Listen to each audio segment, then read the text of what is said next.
seeing it as a good thing with God to recompense tribulation to those that trouble you. Go ahead, give me a Luke 1 and 6. So who troubled us as a people? Okay, you say that these people. These people right here. Okay, yes. That's good. Okay, you understand. So yes. That's good. That's who they led back across the shores or whatever. You're talking about when God split the sea. Yes. And you say that Moses led the so-called white man. No. Moses didn't lead the so-called white man. What happened was they was the ones. It wasn't even across the waters. That's who he led across sand. Okay. That's who he led across the sand.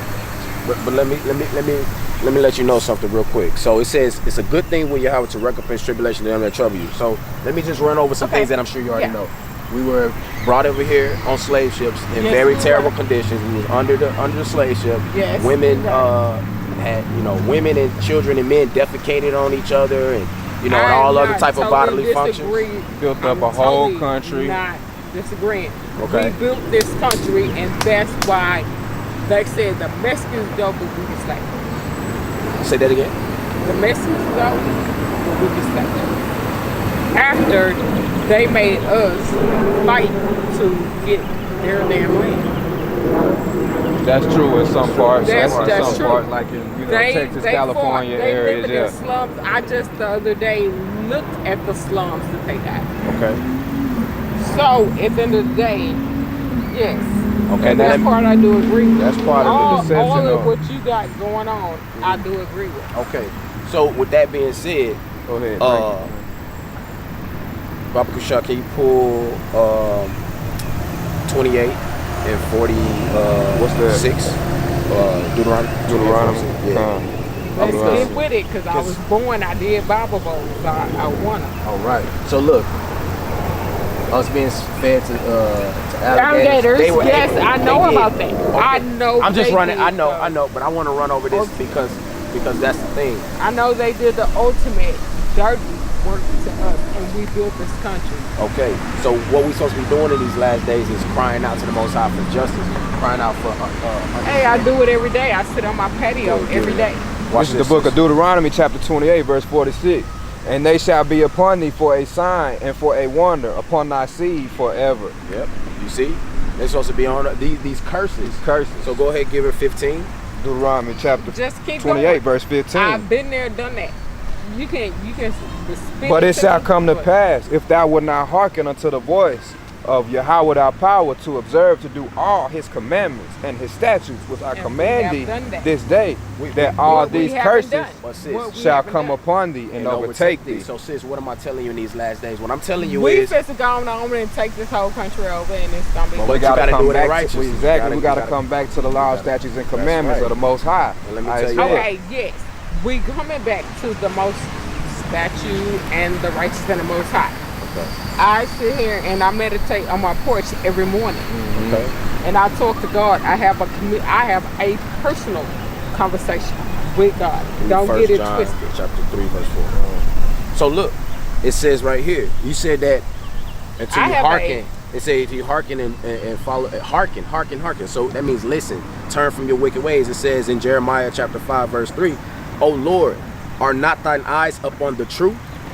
Thou hast stricken them. Okay, he put these curses on us. Thou hast stricken them and smote us. It says, but they have not grieved. So we not grieving in these last days. We want to be like our oppressors. We want to hate our brother in our heart. Okay, we want to have wickedness towards our brethren. And the way that you show love to your brother is to what? Teach him law. For the men of the Lord, to teach him the law, statutes, and commandments, not suffer sin upon him. So go ahead, read that, brother. 1 John chapter 3, verse 4. Whosoever committeth sin transgresseth also the law. That's right. For sin is the transgression of the law. Okay, and that's in New Testament. Sin is the transgression of the law. So we got to keep the laws, okay, sis? So let me give you a quick law. So we keeping the laws, but are they keeping the laws upon us? Who? Yeah, of course they have laws upon us that we can only, because if we was keeping the law to the full extent, then we would literally be out here stoning people to death, killing people with the swords, but we don't have the power to do that right now. So now we have to keep the law and statutes. We come back to the Most High. God and do us. He said, consider the days of old. Consider thy forth, ask thy fathers, and they will show you the way. We go back to, like he said, to the laws, the statutes, the way that's been paid for us. We found out how we was through what? Well, we just showed you the signs and the curses that was written in this same book that they gave us when we got off this boat. They gave us this book when we got off this, but how come these scriptures never came out in none of that time? But this is my question to y'all. Who wrote this book? Because you have a King James version. That's right. You have different versions of the Bible. That's right, you do. But at the end of the day, it's on how you interpret what you get. You say that, but you see, that's the image that it's that's literally the image they gave us. That's the image they gave us. So they lied about the book, right? Yes. So they wrote the book. But no, but they lied about the book because they said this was the image. It's all right. This image right here is what's really in the book. Well, let me just show you. So what's going on here now? We gotta use because you say you had understanding. Let me go and show you something real quick. It says chapter 1. It says Revelation chapter 1 verse 14. Okay. It says his head and his hairs were white like wool, white as snow, and his eyes were as a flame of fire. Yes. Okay. We got that part. White like wool. So we got that part. Who has woolly hair? We do. Okay. So you was talking that's about the thing that in his is image. with 5%. Yeah, that's exactly what I'm about to get to. That's the thing about 5%ers. The thing about 5%ers, if you listen to even like Erykah Badu's song, we are, because God said, so are you, so am I. Okay, so if you are him and he is you, but there's no private interpretation of the scripture. So let me give you this real quick. So it says his hair and the hair was white like wool, so he had woolly hair. He said, and his feet was like unto fine brass, as if they burn in a furnace. A furnace conducts heat with fire, okay, thermal. So what happens with the furnace? When it burns anything, it's gonna turn blacker. So his skin was about my complexion. Okay, he was a very dark-skinned man. Okay, that's why I love my melody. Okay, so, good. What? So what I'm saying is, you said that he was made in his own image. And why was Christ made like to a black man? They were made in his own image. He was made in the image of God. So okay. So then, how did he bring white people from? I mean, if you the Caucasus Mountains. On. Let me ask you a question, because you said something. You said something, sis. You said the white man. You said who wrote this book, and then you said we was made in his image, which comes out of this book. So you quoted something. So if you believe that we made in his image, that means made in his image. So that means there's some truth. Be calling us by our name. That means there's some truth in this book, right? Because this book is the one that told you that you was made in his image. Am I correct or no? No, my knowledge of research. But that knowledge of research is also right here in this book, and they lied about about what he looked like. So if they lied, we agreeing to disagree. Okay, what do you disagree with? That's what I'm saying. It's the same what you don't agree with. Because that is not my God. That's Which why one? He has devil right there. It says devil on there. This is the depiction of your. And that's not that's not my that's God. the son. That's not our God. This is the depiction. That's not God. That's a lie. That's a bold-faced lie. That damn son. That's that image. That's it. White people. Okay, so guess what? Why are you upset? Caucasians. But listen, why are you upset then? If you agree with the same thing, but you know why? Because you pushing away from the truth. That's what. No, I'm not pushing away from the truth. I am very forward with the truth. Okay, so let's see. This right here, I can put my foot on this face. So the prophets was called nigger in the Bible. Did you know that was in the Bible? Did you know that the brother just brought out 1 John chapter 3 verse 4, and that's the transgression of the law. We just brought out in Deuteronomy chapter 28 verse 15 that we were what? Accursed because the breaking of the laws, right? So let me give you a quick law, sis. It says, Deuteronomy chapter 22 verse 5, it says, the woman shall not wear that which pertaineth to a man, okay? Okay, we're not supposed to wear. Neither shall a man put on a woman's garment. Yeah, so if I had on a dress, about homosexuality right now. Yeah, no. Not necessarily. That's what leads into it. Hold on. Or the fact that I got jeans on right now, and I'm a woman and I'm supposed to be wearing a dress. My great auntie used to tell me that don't wear pants. Yeah. You need to wear a dress. Okay. You know, I was brought up in the church. But is that just to oppress you? When we tell you to put on a dress, is that to hurt you? Are we trying to hurt you when we say that?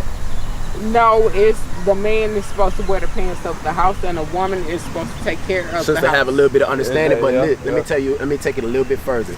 Now, when our women have Wait, on hold pants, on, we gotta get somewhere away from. Them bugs getting they been eating me up too. I ain't gonna lie. I just been taking over a here. little bit. I can talk to y'all all night long, but I can't. Okay, well, let me give you another perspective on the law of the pants, on the law of the pants and stuff like that, because it's like this. The man is supposed to be the head of the household. Okay, I agree with that. That to a certain extent, that to a big extent, that is true. But at the end of the day, a woman is supposed to support her man. A woman is supposed to support her house and make sure her house runs fluent. Hey, okay, that's but that's but we're not talking about the functions of the man and the woman at this point. Now, so what I'm talking about is taking another step forward. Is our women wear tight pants, right? So it says, well, hey, women like to say, well, that's not no man should have on a garment like that. True, but that is to show the silhouette of your body. That's for your husband. That's not so. And then only your husband is supposed to know what you look like under your clothes. And then if you have, and you know how Israel, and you know how Israel is built. Israel is built. Yes, our women are built. Only the husband is supposed to know. We wore big ass dresses. Don't get into it. So we wore big dresses. We wore dress modestly. We did with that's the way the scriptures tell us to dress. So, what am I saying? So if you have on baggy pants, then that's pertaining to a man. That shows that you're in a way that's just an abomination, to be honest. Because no man gonna be like, now what's going on? This woman got on these baggy pants. She dressing like a guy. You remember Left Eye? Left Eye used to wear those real baggy pants. And of course she wear like a revealing top. So, but either way it go, it was abomination. Okay, that's a law. Well, bring it out for your brother though. At the end of the day, I wear the silhouette of the pants. The silhouette cause your brother to go out. That's one thing I do. I wear clothes that. Okay, so you ain't supposed to know if I'm a man or a woman. When is a man actually committing adultery? A man is actually committing adultery when he decides he wants to take on a wife. Okay. When he decides he wants to take on a wife. That belongs to somebody else. Right. No, hold on. Because in the Old Testament, and I'm going back to the Old Testament, if a man died, his brother was supposed to take on his wife. Yeah. Am I right or am I wrong? To a certain, like if you was dealing with amongst Israel, amongst us, you're right. To make sure that the wife is provided for. Well, I would say it like this because it was allowed that if a man, you got to get out it. So this is Matthew chapter 5 verse 27. It says, "Ye have heard that it was said by them of old time, thou shalt not commit adultery." So now when you lay with you should not lay with another woman. Okay, you shouldn't lay with a woman that's not your wife. Okay, so you get that. You should not be laying with a woman that ain't your wife. So a woman that belongs to another man, you shouldn't be coveting his wife. But at the end of the day, you have to understand what's a wife, because in the Old Testament, Abraham had 700 wives. Why did he have 700 wives? Because he knew them. Solomon had 700 wives. Why did he have them? Because he knew them. That means he had sex with them. Yeah. Okay. You see what I'm saying? And that made them married. So we understand. At that point, they were having sex, exchanging body fluids. That was considered marriage. Okay. Back in those days. That's right. So check this out. It says, "Ye have heard that it was." Just what you're saying. It's not really looking at you. It's not. I don't care if the picture's on there, but he say, "Well, get in there then." Yeah, let's just make it do what it do. So it says, we back and forth. It says that you should not commit adultery, but it says, "But I say unto you that whosoever looketh on a woman to lust after her, hath committed adultery with her already." So what's going on in that? Okay, I'm gonna tell you what's going on with that. Let me go on and break that down. All right, sis. It's not for a woman to lust after a man. A woman is never. A woman should never give her body up, her nothing up to a man. Okay. It's like totally whoever you with. So can I build on that, on what you're saying? Because just a second ago, we said, as far as, I'm sorry, Salaki, as far as, let's let the baby through. Let's let the baby through.